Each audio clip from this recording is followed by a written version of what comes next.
Imagine em um quarto pequeno, sujo, sem água, com comida restrita, sem banheiro e sem o direito de ver ninguém. Isso tudo durante 16 anos. Esse foi o caso de Maria Lúcia, uma cearense do município de Uruburetama, que foi colocada em cárcere privado pela própria família. Esse é o tema do debate de hoje na TV OAB. Conosco o advogado Bruno Queiroz, presidente da Comissão de Estudos da Reforma do Código Penal da OAB Ceará. Eu que agradeço e fico honrado pela oportunidade. Bem-vindo. Igor Silveira, repórter da Tribuna Band News. Olá, obrigado pelo convite. Vamos lá falar aí de cárcere privado. A gente teve um caso recentemente lá em Uruburetama, de uma pessoa que ficou 16 anos encarcerada de uma forma extremamente precária. E aí a ideia hoje é essa, é entender um pouco do que é o cárcere, como funciona, por que se dá. Primeira pergunta é essa, Bruno, o que é o cárcere privado? Bom, o cárcere privado ele está previsto no Código Penal como crime. Está lá no artigo 148. Privar alguém de sua liberdade mediante sequestro ou cárcere privado é um crime que tem a pena de 1 a 3 anos. Nesse caso, o objetivo do Código Penal é defender a liberdade. Nesse caso, o agente, a pessoa que mantém a vítima encarcerada, ele tem como único objetivo privá-la da sua liberdade. Não há outros interesses, por exemplo, patrimoniais. O objetivo exclusivo é esse, né? E é um crime que a gente chama de crime permanente, ou seja, um crime que se prolonga no tempo, né? Ou seja, esse agressor ele pode ser preso em flagrante a qualquer momento, porque está em plena consumação o crime que ele está praticando. Pelo que eu acompanhei, esse caso foi um caso terrível, né? A pessoa ficou 16 anos encarcerada, em situação precaríssima, né? Com pouca alimentação, sem condições de higiene, sem cuidados básicos. Sim. E pode até caracterizar não só o cárcere, mas também o crime de tortura. Porque, ao que tudo indica, essa moça ela foi submetida a um intenso sofrimento físico e mental. Sim. E aí, além do cárcere, pode caracterizar também o crime de tortura. Então, pegando esse gancho da privação de liberdade, né? O senhor falou mais cedo que existe o cárcere e existe também o sequestro. Há alguma diferença entre um e outro ou as duas se configuram como semelhantes nessa questão, se a gente for pensar nessa privação de liberdade? Bom, o Código Penal ele tem o artigo 148, que é o cárcere, né? Tem o crime de extorsão mediante sequestro, que ele se dá naquelas situações em que aquelas organizações, aquelas quadrilhas sequestram a pessoa para depois pedir uma condição, como algum valor como condição para libertar, né? Geralmente é um crime praticado, né, por 3, 4, 5 pessoas com objetivo financeiro, diferentemente do cárcere privado, cujo objetivo é apenas privar da liberdade a vítima. A extorsão mediante sequestro é um crime que tem como objetivo buscar o patrimônio da família como condição para libertar. Geralmente a pessoa fica, muitas vezes, semanas, meses, até que o valor é pago, ou então até que a polícia faça a prisão. Então existe uma diferença entre o cárcere privado, que é o artigo 148, e a extorsão mediante sequestro, cujo objetivo dos criminosos é, na verdade, buscar alguma vantagem financeira ilícita. E existe também no Código Penal o chamado sequestro relâmpago, que é um crime, digamos assim... Todos estão tipificados? Todos estão tipificados. O sequestro relâmpago é o parágrafo 3º do artigo 158, e o objetivo do agente é ali, digamos assim, privar de maneira rápida a liberdade para obter uma vantagem financeira, nesse caso da própria vítima, não é a família da vítima, né? Geralmente eles pegam a pessoa, colocam 1 hora dentro do carro, e aí pega as senhas do cartão, zera o cartão da pessoa, saca os valores e depois liberta. Por isso que o nome é chamado sequestro relâmpago, porque ele é mais rápido. Já a extorsão mediante sequestro, ela geralmente é mais demorada, mais duradoura. Sim. Né? E o sequestro ou cárcere privado, nesse caso, o objetivo é só privar a liberdade da vítima. Não tem interesses pecuniários, não tem interesses financeiros. Entendi. Então é uma diferença bastante significativa. Interessante. Bruno, podemos dizer que existem relacionamentos abusivos que cerceiam a liberdade do companheiro, por exemplo, um pai e uma filha, uma mãe e um filho, até mesmo um filho que cerceia a liberdade de um pai mais idoso, fragilizado.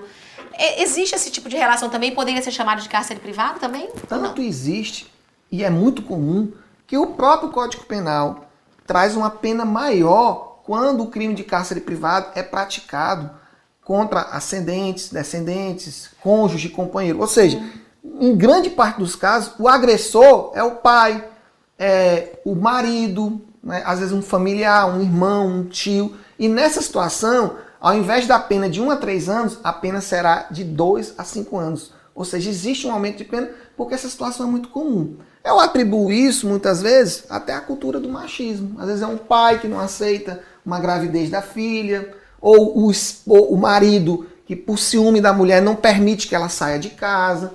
Então, infelizmente, essa cultura ainda existe e resulta nisso, resulta numa criminalidade que ocorre dentro da própria casa. Nessa ação, né? Dentro do próprio seio familiar. Isso, como o Bruno falou, vai além, né, do pai ou da mãe, pega também a questão do cônjuge, né? Muitas vezes o marido ele tem o hábito de deixar a mulher no trabalho, deixar a mulher em algum outro local e ir buscar para tentar privá-la de conversar com outras pessoas, né, para tentar evitar o contato dela com outros homens, e isso também se configura cárcere, não é isso? Isso é um caso muito comum. Eu já acompanhei Isso casos. também se configura cárcere? Quando existe cerceamento da movimentação da pessoa? É porque pode acontecer o crime de maneira esparsa, né? Por exemplo, ele mantém durante o dia, aí ela pode sair à noite, às vezes por uma determinada circunstância, depois no outro dia fica presa de novo. Então pode haver uma espécie de trato sucessivo nessa situação. Então isso também, infelizmente, é muito comum. E, inclusive, existe na Lei Maria da Penha, né, as chamadas medidas protetivas, né?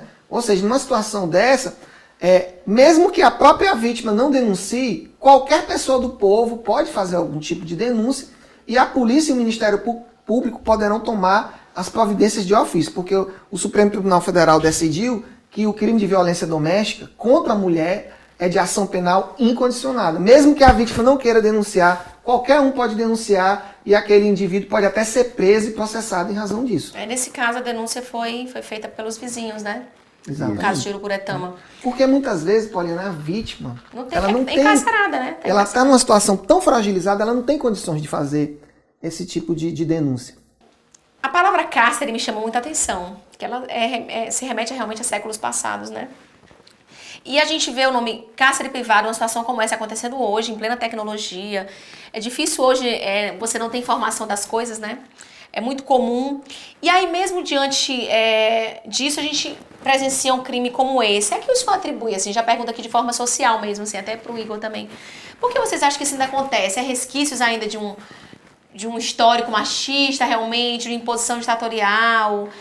A que o senhor atribui, Bruno? Nós temos visto, muito pelas notícias, não tem uma estatística oficial, mas em muitos casos as mulheres são vítimas, tanto esposas ou filhas dos agressores, sobrinhas dos agressores.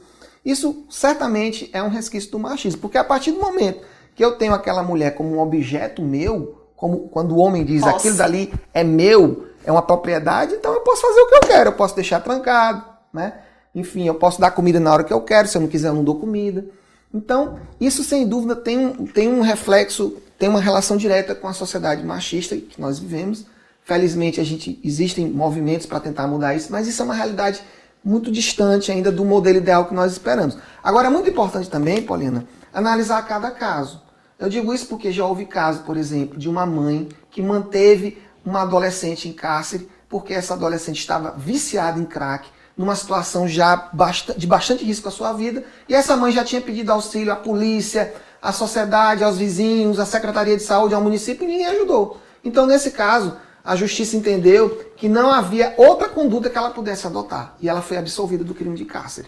Então, a gente tem que analisar avaliar também cada caso, né? Às vezes as pessoas não têm, às vezes uma pessoa doente, né? Houve também um caso de uma irmã que tinha um irmão que era muito agressivo, ele batia nas pessoas, ela também já tinha pedido auxílio, e ele acabava dormindo num quarto no fim da casa, e ela acabou sendo processada em razão disso, e depois também foi absolvida diante da situação do caso concreto. Então é preciso também analisar essas circunstâncias. Sim. Bruno, as mulheres são, em sua maioria, vítimas desse problema, né, do cárcere privado. Existe alguma perspectiva de solução, assim, para os próximos anos, que a gente possa, sei lá, tentar diminuir isso, ou, quem sabe, erradicar esse problema da sociedade? Bom, o Código Penal trata a situação de uma maneira muito grave, né? Ou seja, o cárcere está previsto como crime, com a pena de 1 a 3 anos.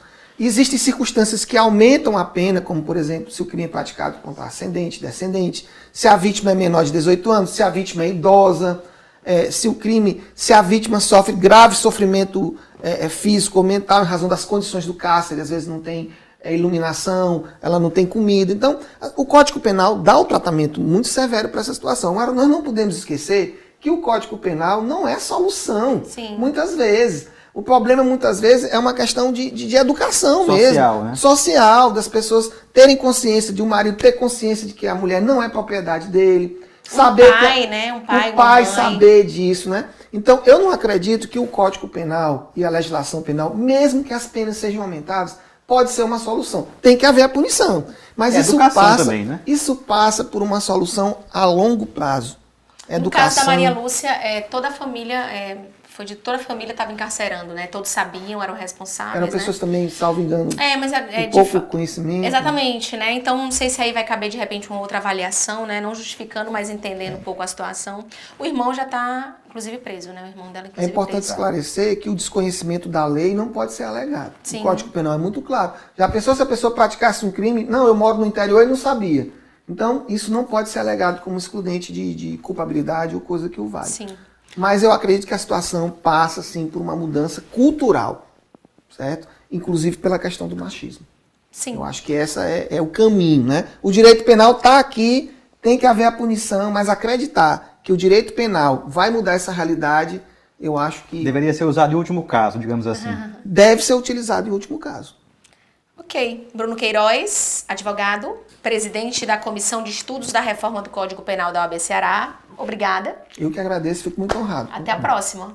Estou à disposição. Igor Silveira, repórter da Tribuna Band News. Obrigado, Poliana. Foi um Obrigada a prazer. você, Igor. E você, obrigada por ter ficado com a gente aqui mais uma vez no canal ABC na TV. Estamos todas as segundas, quartas e sextas por aqui com vídeos novos. Fica ligado e até a próxima. Tchau, tchau.